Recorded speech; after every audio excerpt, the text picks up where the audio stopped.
agency. So we all know they do collect taxes and they do collect taxes on a variety of different things. So one way that the IRS regulates cryptocurrencies is as property. So many instances, if you own real estate or you own some sort of property, you're paying taxes, let's say, to the city or the county. But in the IRS's position, if you own property like stocks or bonds or things like that, if there is a gain on them, so if they increase in value and you realize it, which means that you cashed it out, then you have to pay tax on that. But let's say there was a loss in value and you didn't get any cash back, you can also claim that as a loss on your taxes. Another way that cryptocurrencies are used are as compensation.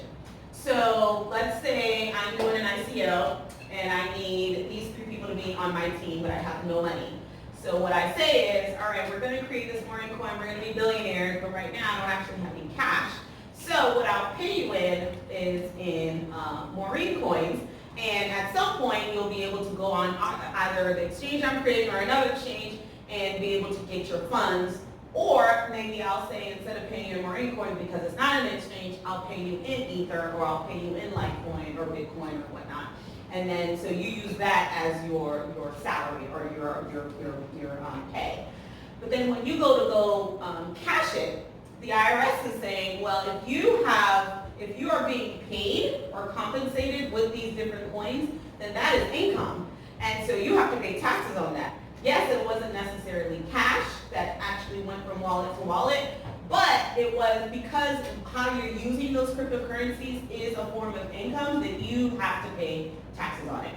Another way that cryptocurrencies are used in addition to those things is if you are using cryptocurrencies, let's say, to maybe you're going to get Bitcoin to maybe build a house or build a location.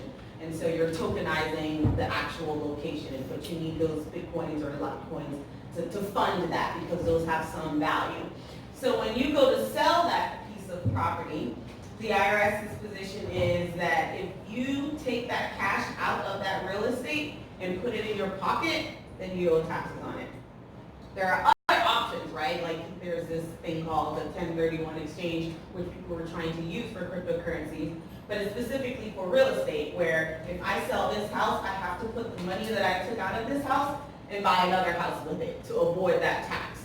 So people were saying, oh, we could probably do the same thing with cryptocurrency, right? From crypto to crypto exchanges, if I buy Litecoin with my Bitcoins, then I can, because it's a 1031 exchange, I don't have to pay taxes on that.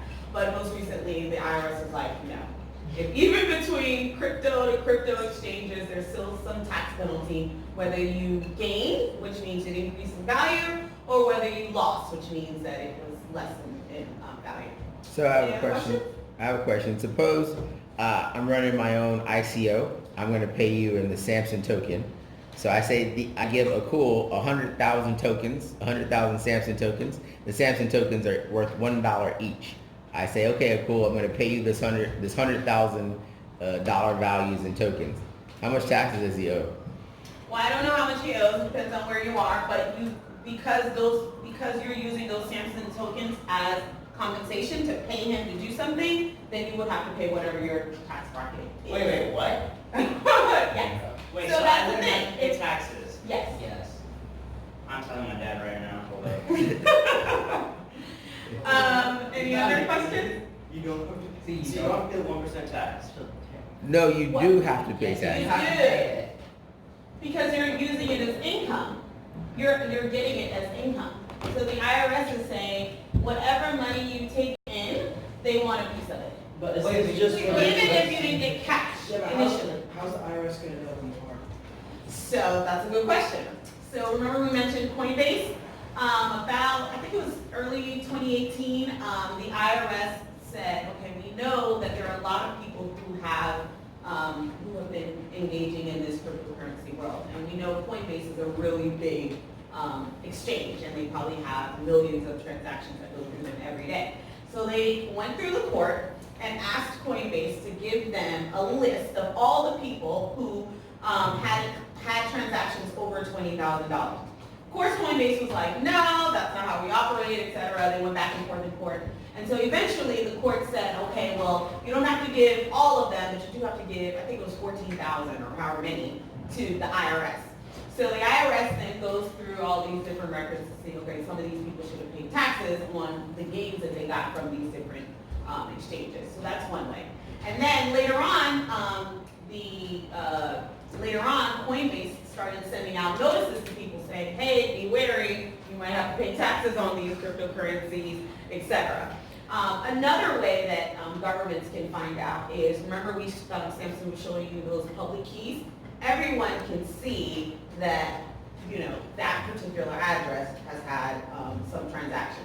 I might not know who you are, but because everything is man-made and there's a way to kind of track things, there's a theory that you could also track it based on the person's IP address, right? And that the IP address could link you to a location and then et cetera. I don't know how sophisticated they are in that instance, but there are ways that you can find out.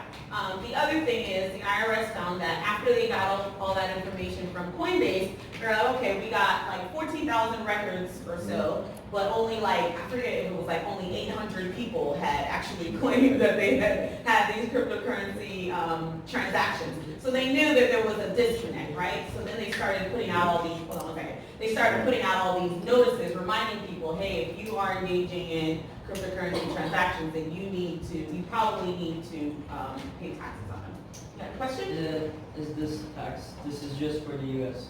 Yes, but U.S. persons. So just because if you're a U.S. person and you are in Europe or you are in Dubai, that does not absolve you or mean that you don't have to pay taxes. But if on I'm these not different US transactions. citizen, then Right, so you don't have to be a citizen. So there's a difference between someone who's like a citizen and someone who is just a U.S. person, meaning like you live here, either you live here because you're going to school or you live here because you're here for work or something like that. You could still be subject to some level but of if you taxation. don't have anything to do with US, you don't have to pay taxes. Probably not. Okay. Yeah. But that doesn't mean you don't have tax issues wherever you are, right? Because if you are in Germany or if you're in other parts of the European Union, you may have tax implications. Any other questions?